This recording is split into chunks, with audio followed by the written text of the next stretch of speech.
some of you know, importantly, there were elections yesterday all across the country, significantly in New Jersey, in Virginia, in New York City, and elsewhere.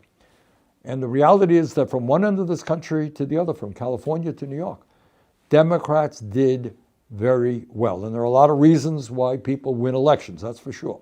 Election day, and even if Democratic Representative Mikey Sherrill elected New Jersey's next governor, beating Republican Jack Ciattarelli. In Virginia, you had former Democratic Representative Abigail Spanberger set to become the state's first female governor.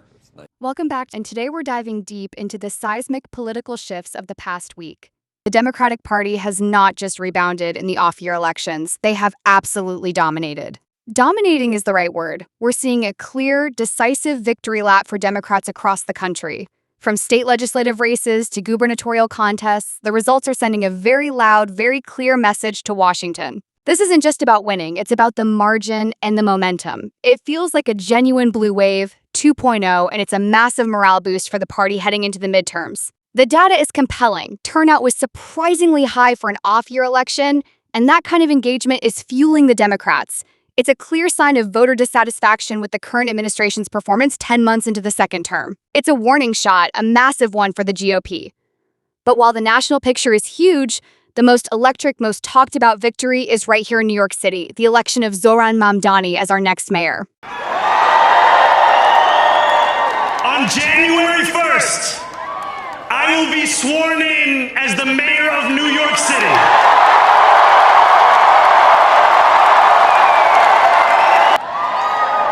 Or as we say on Steinway, ana minkum wa ilaykum.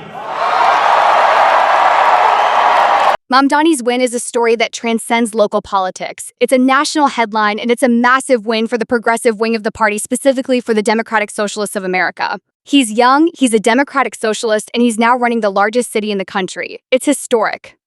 This brings us to the core question. How is Mamdani's win a win for the everyday New Yorker?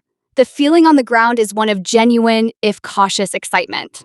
Mamdani ran on a platform that was radically focused on the everyday struggles of working-class New Yorkers. Think about it. His key proposals were universal rent control, a massive expansion of social housing, and a Green New Deal for the city. These aren't abstract policy points, they are direct responses to the housing crisis, the cost of living, and the climate anxiety that people feel every single day. In a way, this is a victory for policy over personality. He's bringing a set of solutions that directly address the city's most pressing inequalities. For the everyday New Yorker struggling to pay rent, or for the family worried about the quality of their public school, Mamdani's win is a promise. It's a promise that the city government will prioritize people over profits. His platform resonated deeply with a coalition of young voters, working-class families, and progressive activists who felt ignored by the traditional Democratic machine. His win is a signal that the political center of gravity in New York is moving left. And that shift is what makes his victory so significant nationally. It validates the progressive agenda. Now let's turn to the second part of the question. What are the positive expectations in the mayor's office? He's not just a symbol, he has to govern. The expectations are sky high, and they are twofold. First, there's the expectation of bold, transformative change. People expect him to immediately tackle the housing crisis with the urgency he promised. They expect him to stand up to the real estate lobby and push through his ambitious agenda. He's the youngest mayor since 1892, and that youth brings an expectation of energy and a willingness to break with the status quo.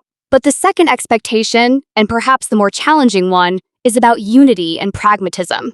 He won with a slim majority in a deeply divided city. He's a Democratic Socialist, but he has to work with a city council that isn't uniformly aligned with him. He has to manage the city's massive budget and complex bureaucracy. The positive expectation is that he can bridge those divides. He's a fascinating dynamic. He's not just the mayor of New York, he's now a national figurehead for the progressive movement.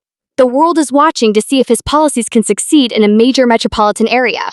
If he can make universal rent control work, if he can successfully implement a city-level Green New Deal, it will provide a powerful blueprint for other cities and states across the country. To summarize, the Democratic sweep nationally shows an energized base and a shifting political center, fueled